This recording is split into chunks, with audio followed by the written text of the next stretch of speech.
All right, so for this next segment, we're really lucky. We've got Roni Opden from the weed management branch. So Roni looks after compliance and planning in the branch. Briefly, could you touch on some of the measures that landholders can do to actually manage gamba on their property? Yeah, certainly. So there's a few ways to manage gamba. It's a grass. So, when there's a small amount of plants, people who've only got a scattering of plants, maybe through their bushland, we would definitely recommend that they have a go at hand pulling gamba. It's got quite a shallow root. It's got a big base, but a shallow root. It's not too hard to hand pull isolated plants in the wet season. People who've got a lot of gamba, like a wall of gamba around their perimeter or something.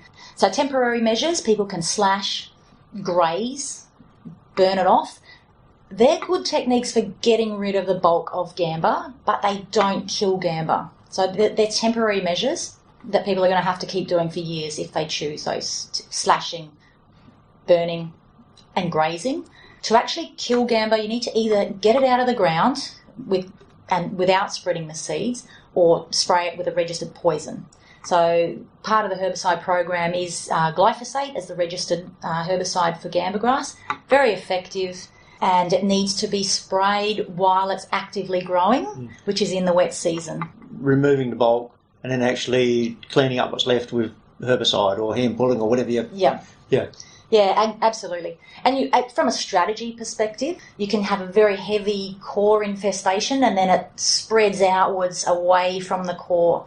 The most effective way to clean up is to start on the outskirts, get those smaller plants that have escaped, round them up, bring them in, and then attack your main core infestation with all your might for a few years. So that's the old weed principle of treat the outliers. Absolutely. And work back to the core. Yeah, it's a strategic way to manage weeds. Start at the outside, work your way inwards.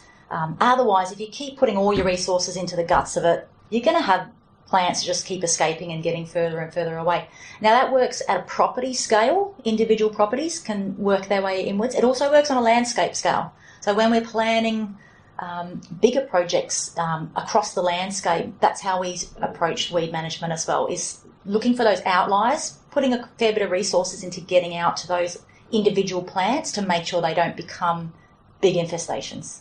During the wet season, we run the Gamba Action Program, which is an outreach program for the community where we make assistance and support available for rural landholders. Through the Gamba Action Program, residents can come who are trying to deal with their gamba grass can come and get an allocation of free herbicide from the weeds branch, and they can also borrow large equipment from us. A lot of people just can't afford the big equipment they need to tackle gamba grass on their blocks. Yeah, and obviously that's sensible use of resources rather than everybody having to own their own. Absolutely. So we maintain some really massive quick spray units, and we've got smaller slip-on units that go on vehicles. So that program's really popular. We get about 2,000 landholders each year who come and seek support from us. Yep. And that's been running for over 10 years. We've been running that program, and it's been quite successful in the sense that the people who are aware of gamba grass, who know what it is and they're ready to take action, there's an outlet for them. There's support available. It also means they can come and have a chat, talk about how to plan for the best outcomes on their property. They can get the best advice. And we just get to meet a lot of people in the community. We get to hear what they're thinking, how they're going, and we learn a lot from them as well. That program's going to continue because it's really popular. We get a lot of good feedback. And what we see is that where people are using it, it gives them a sort of a story to talk to their neighbours about. And it's a positive story. They can say, hey, I got this help, you can too. Clearly, a lot of what you've been talking about so far sounds like it's actually fairly voluntary in nature. But of course, part of the background of gamba is that there's some legislative requirements as well. So can you tell us a bit about what actually are the responsibilities of landholders under the Act, how the legislation comes to play in terms of gamba, please? Yeah, certainly. So to start at the start, gamba grass is a declared weed, and under the Weeds Management Act, all landholders must take reasonable measures to manage declared weeds on their land. So the aims that they are obliged, all landholders must try to stop their land becoming infested, and they also must make reasonable effort to stop the weeds spreading off their land. So a lot of it's about containment and reducing. So that's broadly what landholders are required to do. When it comes to gamba grass, there's a statutory weed management plan for gamba grass. Under the Act, everyone must comply with a weed plan if there's one in place. So the gamba plan has been developed to get a lot more specific about what landholders must do in each situation. And it depends where you are, and it depends what your land is used for and the size of your land. There are 2 management zones in the Northern Territory for gamba grass. We've got the outskirts of gamba beyond, south of Katherine through Kakadu National Park, what we call a Class A zone. And that is the areas where there's only a light scattering of gamba and it's feasible to eradicate. So in those areas, everyone must make an attempt to eradicate gamba.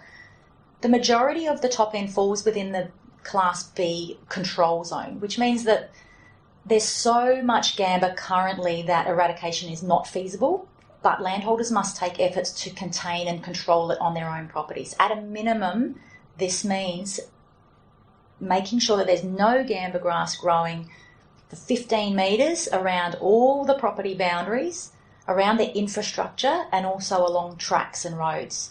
So by keeping it off your boundary, what that does is it creates a bit of space between neighbours. It also creates a greater opportunity for the fireys to attend if there's a bushfire, and it creates a better opportunity for landholders to have an escape route if they happen to be in a heavily infested area that has bushfire come through.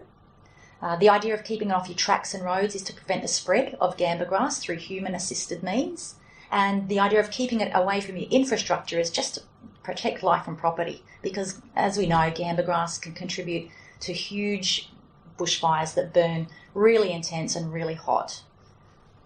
Lots of people you're dealing with are cooperative and are really keen to do the best they can to manage their land. But clearly there's going to be an occasional person who is less cooperative, needs a bit more encouragement to get involved in managing gamba. So what happens in that scenario?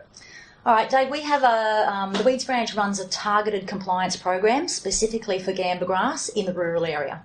We started with a desktop risk assessment of gamba grass and private land across the whole NT. We worked out there were about 49,000 properties affected by gamba grass.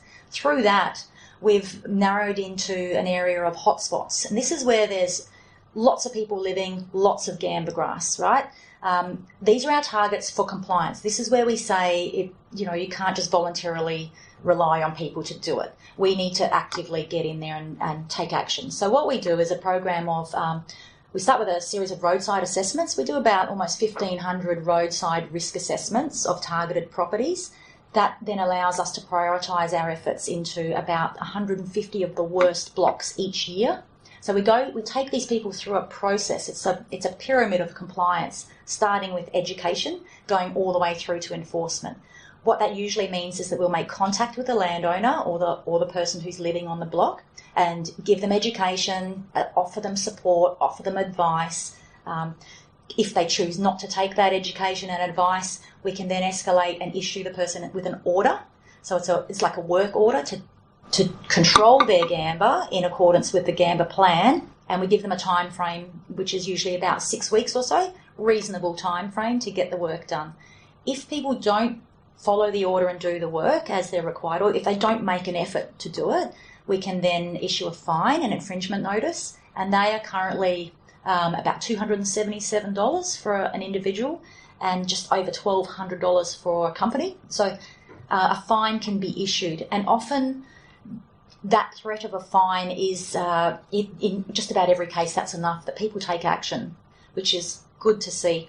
Now, in a case, we all know that issuing a fine won't get rid of gamba. So we also have other options for compliance, which include sending contractors on to undertake the work and recovering the costs. And in extreme cases, we can actually put a restriction on the land use and put it on the land title so that the owner must clean up before they're actually allowed to do anything further, sell their land, subdivide, things like that. So we've got a few, it's a staged approach from education right through to the heavy-handedness if required. And we follow it like a pyramid, meaning that most people respond well to education, only very few we have to take right through to the top of the compliance pyramid. So if people want to get in contact with the Weeds branch, what's the best way for them to do that? We've got a pretty simple email address, which is just weedinfo@nt.gov.au. We're in Palmerston. If people ever want to drop in and grab a few brochures off us or just have a chat about their own situation as well. Yeah, okay. Well, thanks very much, Roni. It's been great to have you as part of this webinar. Thanks, Dave. Thanks everyone for tuning in and all our panel members. To anyone tuning in, you can support the Environment Centre by becoming a Territory Guardian. That's our monthly donor program, and you can sign up to be a donor for as little as $5 a month. This allows us to put on things like this and other programs and really campaign for a strong territory that is really active on all sorts of different environmental issues.